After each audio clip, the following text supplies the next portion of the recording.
One of the ways to recover is actually to do the things that you don't want to do. You don't want to go to the supermarket, go to the supermarket. You don't want to go to the malls, go to the mall. You don't want to drive on the highway, drive on that highway. You don't want to go to the restaurants, you don't want to get on the plane. Do the exact opposite of what your anxiety wants you to do. Because you can't be just sitting in the house, staying alone. You don't want to socialize. You don't want to literally engage yourself in daily activities, but you expect to recover. It's not going to happen. That's what I'm telling you blankly. It's not going to happen. You have to stand up and do the things, because with anxiety, our brain believes that there is a threat. Why? Because of the way we have conditioned it. We have always been worried, we have always been figuring out, obsessing, overthinking, ruminating.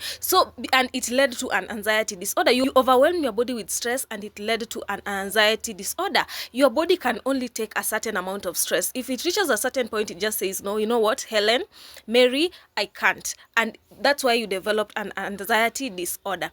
So with anxiety, your brain believes that there is a real threat, and because it believes there is a real threat, your body is activated to fight that threat, and that's why you feel those feelings. The consequence of having anxiety is the physical symptoms that you're feeling, the negative thoughts you're having, the weird sensation, the emotions that you don't like. All those things that you're feeling are a symptom of anxiety, are a symptom of a belief that there is a threat, but really there is no threat. Let's say there was a lion, there was a snake, there was something, there was a real threat.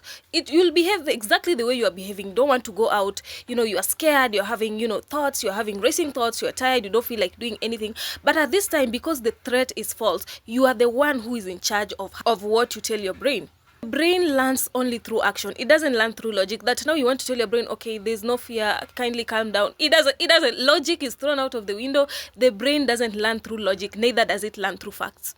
You have to stand up and show your brain, retrain it. We're in the process of rewiring your brain. Behave the way you want your brain to perceive your behaviors. You get what I'm saying?